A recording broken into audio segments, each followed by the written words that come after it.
Lincoln Elementary second and third graders in Miss Lafreniere's class learned about ancient Greece civilization this week. Students practiced their vocabulary words and studied the city of Sparta, where they learned about Spartan warriors and their culture. Go Bears! 10 high school students participated in National Signing Day at South Campus this week.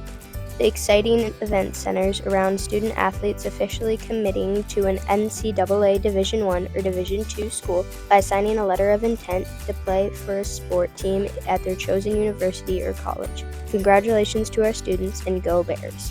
Central Middle School 7th graders enjoyed a Veterans Day assembly today with a special guest, Major Barry Hendrickson, who spoke to the students about his experience serving in the military. At the end of his time with students, Major Hendrickson announced the 3 winners of the central level of the VFW Patriots Pen Essay Contest. Go Bears!